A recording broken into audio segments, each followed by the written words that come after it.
இன்னைக்கு வந்துட்டு பால் கறி செஞ்சுட்டு வெஜிடபிள் ரைஸ் பண்ணலான் இருக்கேன். ஸோ பால் கறிக்கு வந்துட்டு நான் உருளைக்கிழங்கு பட்டாணியும் வந்து வேக வச்சுக்கிறேன். நான் வந்துட்டு இது ரெண்டுத்தையும் நல்லா வேக வச்சு ஒரு 2 விசில் இல்லைன்னா 3 விசில் இது வெந்துடும். ஸோ நான் வெந்ததும் நான் அதை எடுத்துட்டு காட்டுறேன் உங்களுக்கு. ஸோ ஃபர்ஸ்ட் வந்து பால் கறி பண்ண போறேன். பால் கறிக்கு வந்துட்டு என்ன அரைக்கணும்னா, பூண்டு இஞ்சி பூண்டு அரைச்சேன், பூண்டு இருக்கு. பால் கறிக்கு வந்து என்ன அரைக்கணும் அப்படின்னா, ஃபர்ஸ்ட் வந்துட்டு ஒரு பச்சை மிளகா போட்டுக்கிறேன்.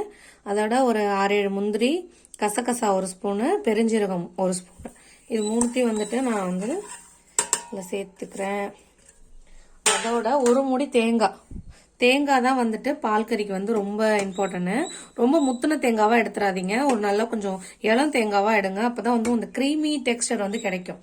ஸோ இது தண்ணி ஊற்றி அரைச்சி எடுத்துட்டு வந்துடுறேன்.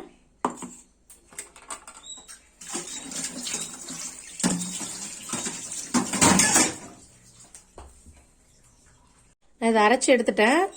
நான் வந்து காயெல்லாம் வேக வச்சு எடுத்து வச்சிருக்கேன் பால் கறிக்கு. உருளைக்கிழங்கு, அதோட பச்சை பட்டாணி, இது இருக்கும்ல காஞ்ச பச்சை பட்டாணி இல்லை, பச்சை பட்டாணி இது, அதோட சேர்த்து பீன்ஸு, காலிஃப்ளவர் இதை வேக வச்சு வச்சிருக்கேன். இப்போ வந்துட்டு ஸ்டார்ட் பண்ணிடலாம்.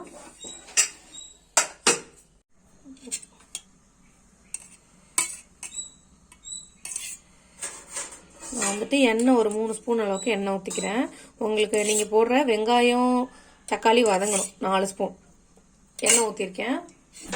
இப்போ எண்ணெய் வந்து நல்லா சூடு வந்துருச்சு. நான் வந்து கல்பாசி, இதோட 2 பட்டை, 2 கிராம்பு,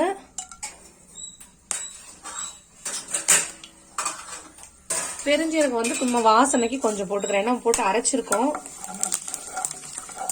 இப்போ வந்துட்டு வெங்காயத்தை வந்து ஆட் பண்ணிடலாம். நான் வந்து ரைஸுக்கும் வெங்காயம் அரிஞ்சு வச்சிருக்கேன். ஸோ சின்னதாக கட் பண்ணியிருக்கேன் வெங்காயம், பச்சை மிளகாய் இதை போட்டு நல்லா வதக்கிடலாம். ஃபர்ஸ்ட்டு நான் ஒரு பெரிய வெங்காயத்தை குட்டி குட்டியாக கட் பண்ணி வச்சிருந்தேன். ஸோ இது வதங்குற ஸ்டேஜ்லேயே வந்துட்டு நம்ம இஞ்சி பூண்டு சேர்த்து வதக்கிட்டோம்னா சீக்கிரமாக குக் ஆகிடும். இஞ்சி பூண்டு பேஸ்ட் வந்துட்டு நான் ஒரு ஸ்பூன் போட்டுக்கிறேன்.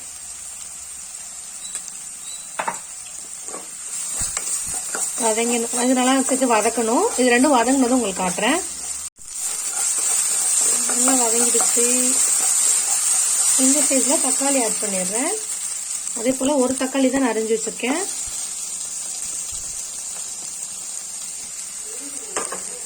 தக்காளி ஆட் பண்ணி தக்காளி வதக்கிக்கலாம். அதோட நல்லா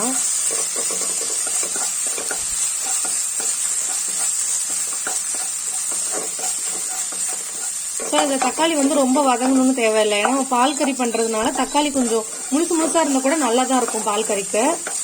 அவ்வளவுதான். இப்போ இந்த தக்காளி வந்து வதங்கினது போதும். இப்போ நான் வந்து வேக வச்சிருக்க எல்லா காய்கறியும் இதுல வரிசையா ஆட் பண்ணிடுறேன். நான் வேக வச்ச தண்ணியோடய ஆட் பண்றேன். நான் எக்ஸ்ட்ரா தண்ணி வந்து எதுவுமே சேர்க்கல இதுல.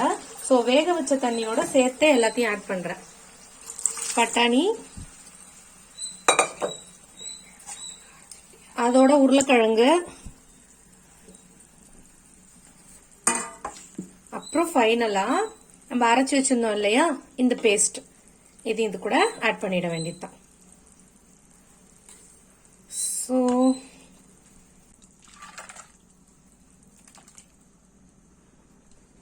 ஓகே, இப்போ வந்து இதை நல்லா மிக்ஸ் பண்ணி இதையெல்லாம் நல்லா கொதிச்சு கொஞ்சம் சுண்டி வரணும்.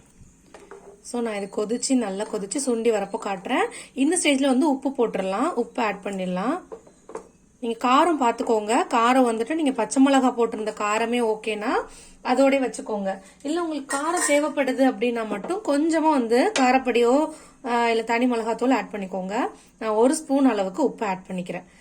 நான் பார்த்துட்டு டேஸ்ட் பார்த்துட்டு மேல ஆட் பண்ணிக்கோங்க. ஃபர்ஸ்ட் ஆட் பண்ணும்போது அதிகமா ஆட் பண்ணிடாதீங்க.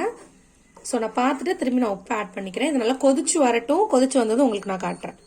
ஓகே, நம்மளோட பால் கறி வந்துட்டு சூப்பரா ரெடி ஆயிடுச்சு. ஸோ இந்த அளவுக்கு திக்கா நான் வந்துட்டு எடுத்திருக்கேன். ஏன்னா அப்பதான் வந்து சாதத்துக்கு கொஞ்சம் வந்துட்டு தொட்டுக்க முடியும் அப்படின்னுட்டு. இன்னும் கெட்டியானா இன்னும் இந்த தண்ணி இன்னும் சுண்ட விட்டு கூட கெட்டியா எடுத்துக்கலாம்.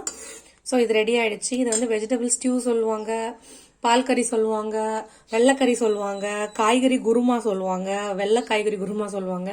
இதுக்கு எக்கச்சக்கமான பேர் இருக்கு. ஸோ இது பண்ணி முடிச்சுட்டேன். நெக்ஸ்ட் வந்து ரைஸ் வந்து ரெடி பண்ண ஆரம்பிக்கிறேன். ஓகே, இப்போ வந்து குக்கர் வந்து நல்லா காஞ்சிருச்சு. இந்த ஸ்டேஜில் வந்து நான் வந்து எண்ணெய் ஊற்றிக்கிறேன்.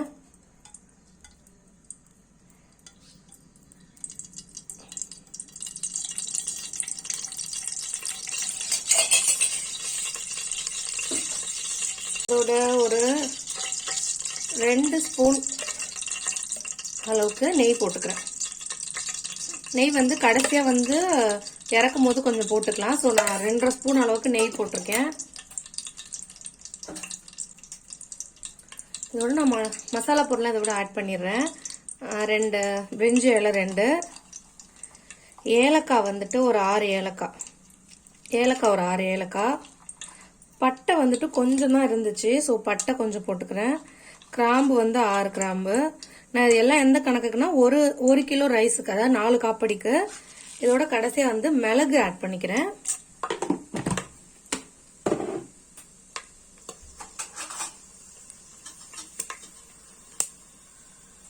ஃபைனலாக ஜீரகம் கொஞ்சம் ஆட் பண்ணி இது எல்லாத்தையும் நல்லா வதக்கிக்கலாம்.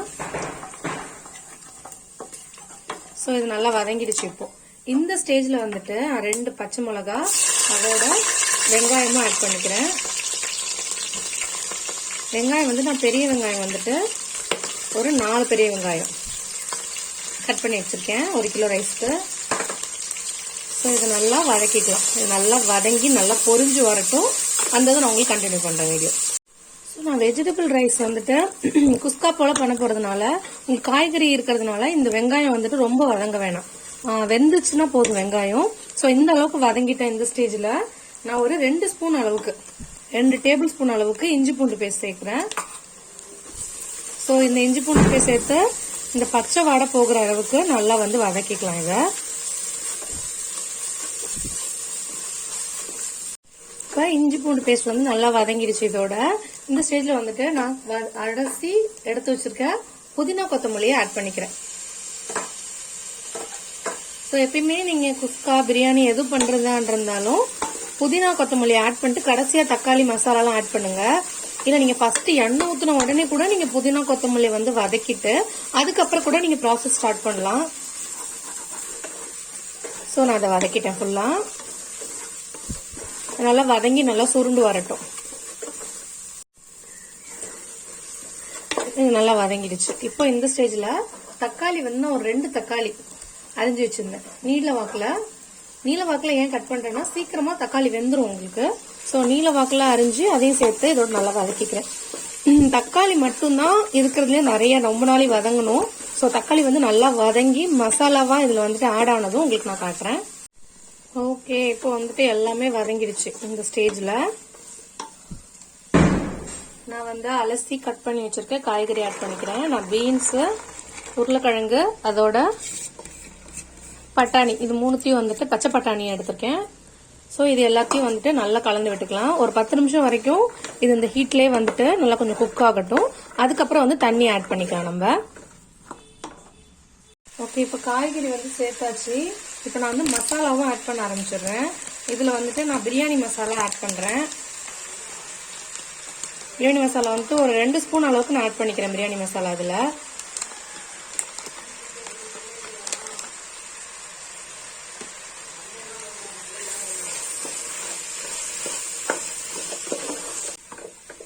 ஸோ இதோட நான் வந்து காரத்தூள் போட்டுக்கிறேன். காரத்தூள்னா வெறும் காரத்தூள் போட்டுக்கிறேன். நான் வீட்டில் அரைச்ச காரத்தூள், இது கொஞ்சம் மீடியமாக இருக்கும். ஸோ இது வந்துட்டு ஒரு 1.5 ஸ்பூன் அளவுக்கு நான் போட்டுக்கிறேன் காரத்தூள்.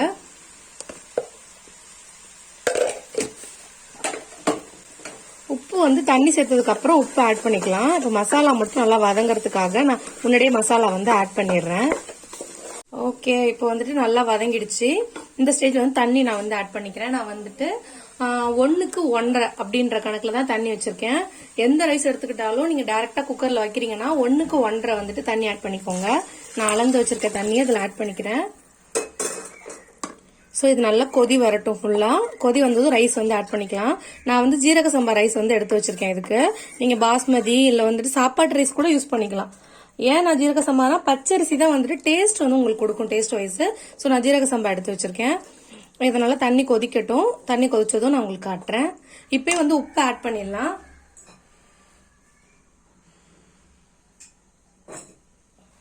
நான் வந்து கல்லுப்பு வந்து போடுறேன். ஒரு ஸ்பூன் அளவு கல்லுப்பு நான் ஆட் பண்றேன். ஃபர்ஸ்ட் ஆட் பண்ணி இது கரைஞ்சி டேஸ்ட் பண்ணிட்டு அதுக்கப்புறமா உங்களுக்கு காரமோ உப்போ எது கம்மியா இருக்கோ அதை வந்துட்டு இதுல ஆட் பண்ணிக்கோங்க. ஸோ இந்த ஸ்டேஜ்ல வந்துட்டு நான் வந்து அரை மூடி எலுமிச்சம்பழத்தை புழிஞ்சு ஊத்திக்கிறேன்.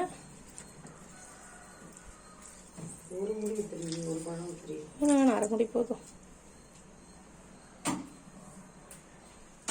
ஸோ இப்போ தண்ணி வந்து நல்லா கொதிச்சிட்டு இருக்கா. இந்த ஸ்டேஜ்ல வந்துட்டு அரிசியை வந்துட்டு ஆட் பண்ணிக்கலாம். தண்ணி இல்லாம வடிச்சுட்டு ஆட் பண்ணுங்க. ஏன்னா நம்ம தண்ணி வந்து அளந்து ஊத்திருக்கோம். ஸோ தண்ணி இல்லாம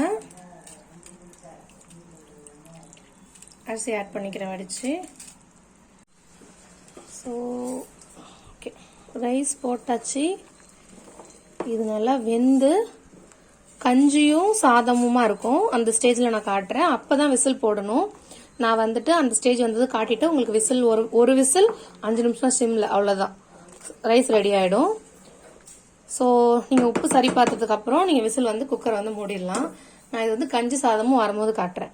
ஸோ இதுதான் வந்துட்டு சாதமும் கஞ்சும் இந்த மாதிரி சேர்ந்து வருதுல்ல. இந்த ஸ்டேஜ்ல நான் வந்து விசில் போட்டுட்டு ஒரு விசில் 5 நிமிஷம் சிம்ல வச்சுட்டு ஆஃப் பண்ணிட்டு உங்களுக்கு சாதம் எப்படி வந்திருக்குன்னு காட்டுறேன். சரி, இப்ப ரைஸ் வந்துட்டு வெந்துடுச்சு நல்லா. தம் வந்து நான் 5 மினிட்ஸ் தம் போட்டுட்டு சாதம் எந்த அளவுக்கு சூப்பரா குக் ஆயிருக்குன்னு பாருங்க. பொல பொலன்னு 1க்கு 1.5 கணக்குப்படி தண்ணி வச்சு. ஓகே, இப்போ வந்து இதுக்கு மேல வந்து நெய் ஊத்திட்டு ஒரு தடவை கலரிட்டு நம்ம வந்து சர்வ் பண்ண ஆரம்பிக்கலாம். ஸோ நான் கொஸ்து ரெடி பண்ணிட்டு உங்களுக்கு இது காட்டுறேன். நான் வந்து கொஸ்து கொஞ்சம் பண்றேன் அதோட. ஸோ அதுக்கு வந்துட்டு எண்ணெய் வந்து கொஞ்சம் தாராளமாவே ஊத்திக்கோங்க. வந்து கடுகு போட்டுக்கிறேன். கடுகு நல்லா பொரியட்டும்.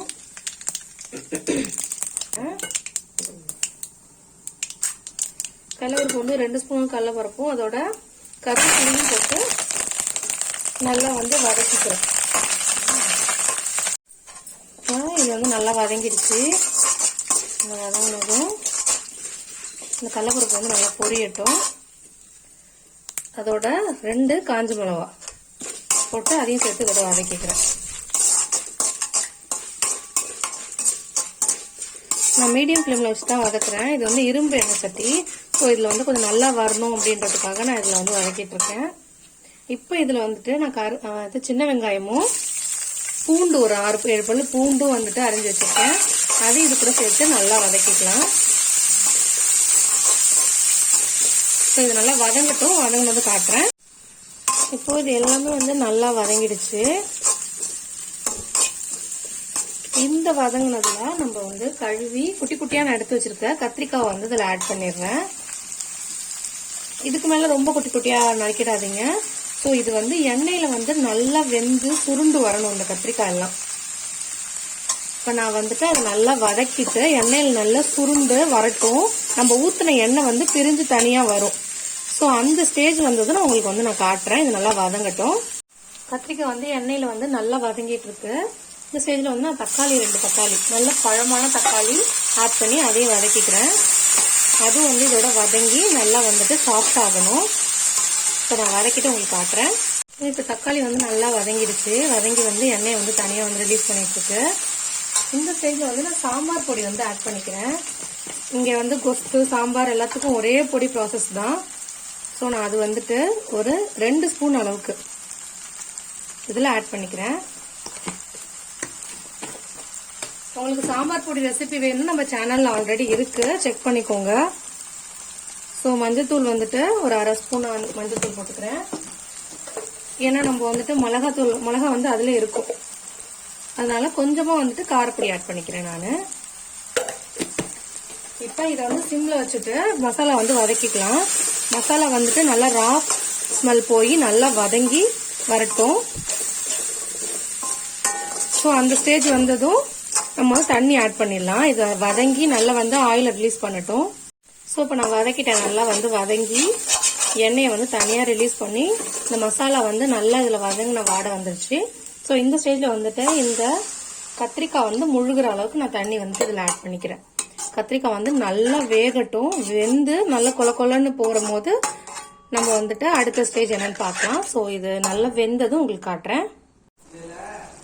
ஸோ இதில் வந்துட்டு இப்போ ரெடி ஆயிடுச்சு, வெந்துருச்சு. அதாவது கத்திரிக்காய் வந்துட்டு முக்கால்வாசி வெந்துருச்சு. நான் இப்போ வந்துட்டு ஒரு ஒரு ஒரு அரை சைஸ் எலுமிச்சை பழத்தை அளவுக்கு புளி கரைச்சி வச்சிருக்கேன். அதையும் இதில் ஊற்றி நல்லா வந்துட்டு கலரி விட்டுக்கலாம். ஸோ இந்த ஸ்டேஜில் நான் உப்பு ஆட் பண்ணிக்கிறேன். தேவையான அளவுக்கு உப்பு ஆட் பண்ணிக்கிறேன். ஒரு 3/4 ஸ்பூன் அளவுக்கு உப்பு ஆட் பண்ணிக்கிறேன். பார்த்துட்டு மேலே வந்து நான் ஆட் பண்ணிக்கிறேன் உப்பு. ஸோ இதோட ஃபைனல் டச்சாக ஒன்று என்ன சேர்க்கணும்னா, இதில் ஒரு கட்டி அளவுக்கு வெல்லம் சேர்த்துக்கிறேன். ஸோ இதோட ஃபைனலாக வந்து வெல்லம் சேர்த்து உப்பு சேர்த்து இது நல்லா எல்லாம் கலந்து வரட்டும். நான் ஃபைனலாக உங்களுக்கு காட்டுறேன்.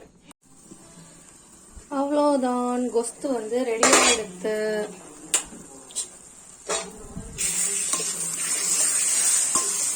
கொஸ்து வந்துட்டு சூப்பராக வந்து ரெடி ஆகிடுச்சு.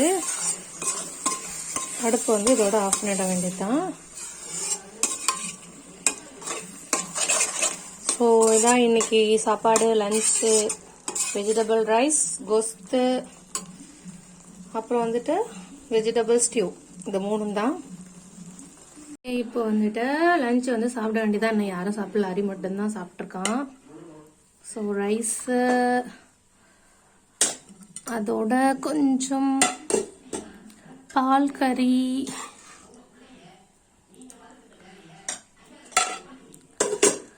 அடுத்து அதோட கத்திரிக்காய் கொஸ்து. ஸோ லஞ்சு, இதான் லஞ்சு சாப்பிட்டு. ஸோ ஃப்ரெண்ட்ஸ், இதோட என்னோட வீடியோவை நான் முடிச்சுக்கிறேன். இன்னொரு வீடியோ இல்லை ஒரு ரெசிபி இல்லைன்னா ஒரு நல்ல vlog-ஓட உங்களை மீட் பண்ணுறேன் ஃப்ரெண்ட்ஸ். பாய்.